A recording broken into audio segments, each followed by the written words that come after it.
Voulues inclusives, les consultations ont permis au chef de l'État, Félix-Antoine Tshisekedi Tshilombo, d'échanger directement avec les acteurs politiques et sociaux de toutes tendances. Les décisions présidentielles qui découlent de la compilation des vœux exprimés par les uns et les autres trouvent un écho favorable au sein de l'opinion et de la classe politique. De manière spontanée, des scènes déliées ont été observées un peu partout en signe de soutien au chef de l'État. Acteur politique de premier rang rentré au pays grâce à la politique d'ouverture du chef de l'État, Moïse Katumbi Tshapwe s'est exprimé à travers un tweet.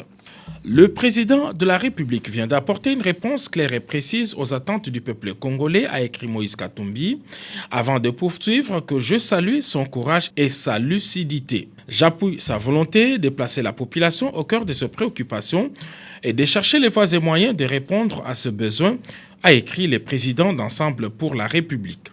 Président national du MLC Formation politique, du top 5 des partis politiques les mieux implantés au pays, Jean-Pierre Bemba Gombo n'a pas non plus caché son sentiment. Dans un communiqué officiel, le MLC dit avoir suivi avec attention l'adresse du président de la République à la nation à l'issue des consultations présidentielles, dont la détermination et la fermeté sont appréciées. Dans ces mêmes communiqués officiels, les mouvements de libération du Congo partagent les préoccupations exprimées lors de ces consultations telles que les déclinées par les présidents de la République, partant de la paix et de la sécurité en passant par les renforcements de la démocratie et l'état des droits, la crédibilisation du processus électoral, l'indépendance et la bonne administration de la justice, l'amélioration des finances publiques et du climat des affaires, la planification du développement et construction de nos infrastructures, l'emploi des jeunes, la promotion de l'émergence d'un Congo nouveau, jusqu'à la promotion des droits de l'homme.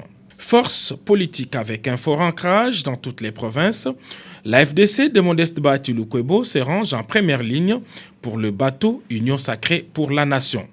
Beaucoup de nos propositions ont rencontré également l'assentiment de son Excellence, Monsieur le Président de la République, Félix-Antoine Tshisekedi Tshilombo, en ce sens que, en tout cas, à 90% de nos propositions, nous nous sommes retrouvés. Je l'espère également que c'est également pareil pour la population.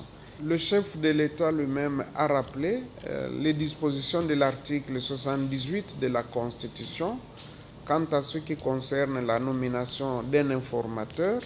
En fait, c'est ce qu'on appelle en comptabilité la régularisation. On n'a fait que régulariser une procédure qui était irrégulière. Parce que lorsqu'on a constaté la majorité, on n'a pas respecté les dispositions de la Constitution, en particulier l'article 78. Et donc, il n'est jamais tard pour mieux faire. C'est ce que le chef de l'État a fait. Il s'est conformé à la Constitution en décidant de désigner un informateur. Donc, pour nous, c'est tout à fait normal et c'est cela que nous souhaitons. En tant que force politique légaliste, nous pensons que tous les autres commentaires, ce sont des commentaires politiciens, mais si l'on se réfère à la Constitution, on est sur la bonne voie, le chef de l'État est sur la bonne voie. D'autres acteurs non moins importants de la scène politique sont prêts à accompagner le président de la République dans ces tournants de la vie politique nationale. Ils n'attendent que la nomination de l'informateur.